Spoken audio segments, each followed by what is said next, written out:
Shalom saudara yang dikasihi Tuhan. Selamat malam dan selamat berjumpa kembali dalam renungan dan doa pada malam hari ini. Sebelum kita merenungkan firman Tuhan, mari kita berdoa terlebih dahulu. Tuhan Yesus, malam hari ini kami menaikkan pujian syukur dan kami berterima kasih kepadamu karena Engkau sudah menyertai kami dalam segala aktivitas kami di sepanjang hari ini. Malam hari ini ya Tuhan, sebelum kami akan beristirahat, kami kembali lagi datang bersekutu dengan Engkau, dan kami kembali akan merenungkan firman-Mu. Pimpinlah kami ya Tuhan, agar kami dapat mengerti dan memahami firman-Mu yang akan kami renungkan. Kami siap untuk merenungkan firman-Mu. Dalam nama Tuhan Yesus Kristus. Amin. Ayat firman Tuhan yang akan kita renungkan malam ini terdapat di dalam Yakobus 1 ayat 22. Tetapi hendaklah kamu menjadi pelaku firman, dan bukan hanya pendengar saja. Sebab jika tidak demikian, kamu menipu diri sendiri. Saudara yang dikasihi Tuhan, setiap kali kita membuka Alkitab atau mendengarkan khotbah, Tuhan sedang menaburkan benih firman ke dalam hati kita. Tapi seringkali, setelah mendengar, kita kembali kepada kesibukan sehari-hari dan lupa melakukan firman Tuhan itu. Firman yang tadinya menegur, menguatkan, atau menyentuh hati kita, perlahan hilang tertiup angin kehidupan. Inilah yang ditegaskan oleh Yakobus. Jangan hanya menjadi pendengar, tapi jadilah pelaku firman. Yakobus sedang berbicara kepada orang-orang Kristen yang rajin mendengar, rajin beribadah, rajin mengikuti ajaran, tetapi tidak selalu mempraktikannya. Ia berkata dengan tegas, sebab jika tidak demikian, kamu menipu diri sendiri. Artinya seseorang bisa tampak rohani di luar, tetapi sebenarnya tidak sedang hidup di dalam kebenaran jika firman Tuhan tidak diwujudkan dalam perbuatan nyata. Tuhan tidak mencari orang yang hanya tahu banyak tentang firman Tuhan, tetapi mencari orang yang taat melakukannya. Sebab kebenaran bukanlah sesuatu yang hanya dihafal, tetapi sesuatu yang harus dijalani. Mendengar firman ibarat melihat cermin. Kita melihat siapa diri kita sebenarnya. Namun kalau setelah itu kita pergi dan tidak berubah, maka kita sama saja seperti orang yang menipu diri sendiri. Seringkali kita merasa sudah cukup hanya karena rutin mendengarkan firman Tuhan. Kita ikut ibadah, kita mendengarkan renungan firman Tuhan, membaca Alkitab, dan kita merasa rohani. Tapi Yakobus menegur dengan lembut. Firman itu tidak dimaksudkan hanya untuk didengar, tapi untuk diubah menjadi tindakan. Tuhan ingin setiap firman yang kita terima menghasilkan buah dalam kehidupan nyata, baik dalam perkataan, keputusan, sikap kita, dan cara kita memperlakukan orang lain. Ketika Yesus berkhotbah di bukit, Ia menutup pengajarannya dengan perumpamaan tentang dua orang. Satu yang membangun rumah di atas batu, dan satu lagi di atas pasir. Orang yang mendengar firman dan melakukannya adalah seperti orang yang membangun rumah di atas batu. Ketika badai datang, rumah itu tetap berdiri. Tapi orang yang hanya mendengar tanpa melakukannya adalah seperti orang yang membangun di atas pasir. Ketika hujan turun, rumah itu roboh dan hancur. Ini gambaran sederhana tapi jelas. Kuatnya kehidupan rohani kita bukan diukur dari berapa banyak firman yang kita tahu, tapi seberapa jauh firman itu menjadi dasar dalam setiap tindakan kita. Melakukan firman berarti menaati Tuhan, meskipun kadang tidak sesuai dengan keinginan kita. Melakukan firman berarti tetap jujur ketika dunia mengajarkan untuk menipu. Melakukan firman berarti tetap mengasihi meskipun disakiti.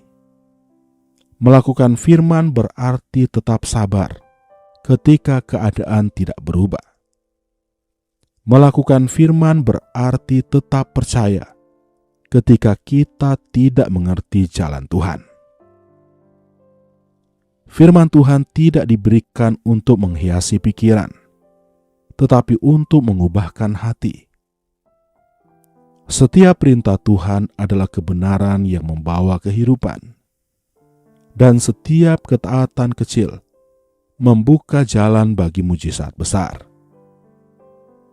Terkadang kita berpikir, hal ini terlalu kecil, tidak perlu diperhatikan. Tapi Tuhan memperhatikan kesetiaan dalam hal kecil. Sebab dari kesetiaan kecil, Ia membangun sesuatu yang besar. Banyak orang berdoa agar Tuhan berbicara kepada mereka, padahal Tuhan sudah berbicara, yaitu melalui firman Tuhan yang telah kita baca, tetapi belum kita taati.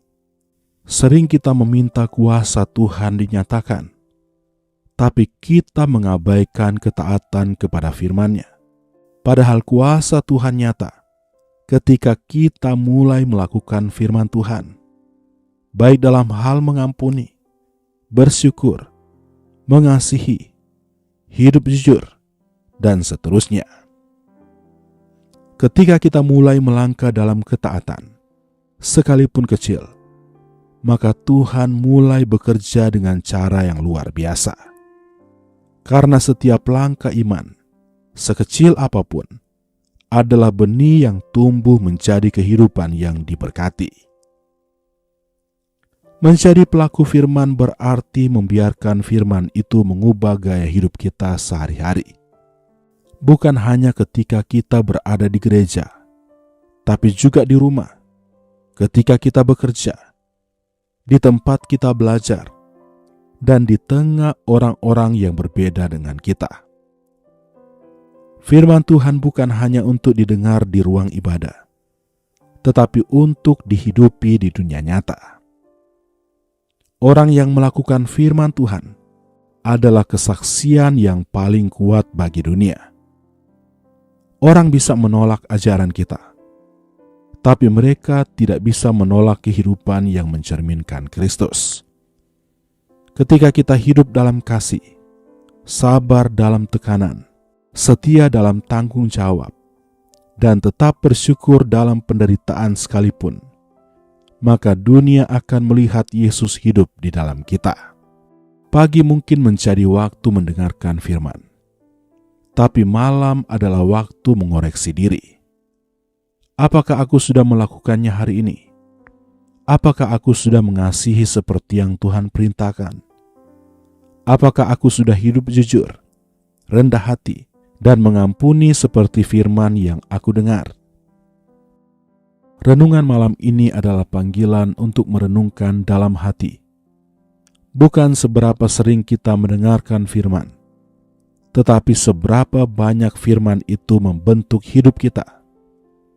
Jangan biarkan firman hanya tinggal di telinga, tapi biarlah ia hidup dalam hati kita. Sebab hanya firman yang dilakukan yang menghasilkan buah yang kekal. Mungkin kita tidak selalu berhasil sempurna, tapi Tuhan tidak menuntut kesempurnaan. Ia menuntut ketaatan. Dan setiap kali kita taat, kita menunjukkan kasih kita kepadanya. Yesus berkata, "Jikalau kamu mengasihi aku, kamu akan menuruti segala perintahku." Artinya ukuran kasih bukanlah kata-kata, tetapi tindakan. Malam ini sebelum kita tidur, mari kita berdoa agar Tuhan menolong kita, bukan hanya menjadi pendengar, tetapi menjadi pelaku firman setiap hari, agar hidup kita menjadi cerminan kasih dan kebenarannya, dan supaya setiap langkah kita senantiasa menyenangkan hati Tuhan. Amin. Mari kita berdoa. Tuhan Yesus, kami berterima kasih kepadamu untuk firman-Mu malam ini yang kembali menegur dan mengingatkan kami. Kami menyadari seringkali kami hanya mendengar, tapi belum sungguh-sungguh melakukannya. Ampunilah kami ya Tuhan, kalau kami belum menjadi pelaku-pelaku firman yang Engkau inginkan. Malam ini kami mempersembahkan hati kami kepadamu. Ubahlah kami ya Tuhan, supaya firman-Mu tidak hanya terdengar di telinga kami, tetapi tertanam dalam hati kami dan nyata dalam perbuatan kami setiap hari. Berilah kami kekuatan untuk taat, bahkan dalam hal-hal kecil, agar hidup kami menjadi kesaksian bagi dunia tentang kasih-Mu yang nyata dalam hidup kami. Inilah kehidupan kami ya Tuhan, kami serahkan ke dalam tangan-Mu. Kami berdoa bagi umat-umat-Mu yang sedang dalam pergumulan, yang sedang dalam sakit penyakit. Nyatakanlah kuasa yang daripada-Mu ya Tuhan. Engkaulah sumber pertolongan kami yang ajaib. Kami percaya Engkau tidak akan membiarkan kami. Mujizat-Mu Engkau kerjakan dalam setiap kehidupan kami. Kami serahkan sepanjang malam hari ini ke dalam tangan-Mu ya Tuhan. Engkau menjaga dan melindungi kami dalam istirahat kami sepanjang malam hari ini. Dan bangunkanlah kiranya kami besok pagi dengan kekuatan dan kesehatan yang baru. Inilah yang menjadi doa kami ya Tuhan. Engkau Tuhan yang mendengar dan menjawab doa kami. Dalam nama Tuhan Yesus Kristus, kami berdoa. Amin. Tuhan memberkati engkau dan melindungi engkau. Tuhan menyinari engkau dengan wajah-Nya dan memberi engkau kasih karunia. Tuhan menghadapkan wajah-Nya kepadamu dan memberi engkau damai sejahtera. Kiranya berkat Allah Bapa, kasih karunia dari Tuhan Yesus Kristus, dan persekutuan Roh Kudus menyertai kita malam ini, dari sekarang sampai selama-lamanya. Amin. Demikianlah renungan dan doa pada malam hari ini. Kiranya menjadi berkat bagi saudara semuanya. Sampai berjumpa kembali nanti dalam renungan dan doa berikutnya. Selamat malam, selamat beristirahat. Tuhan Yesus memberkati.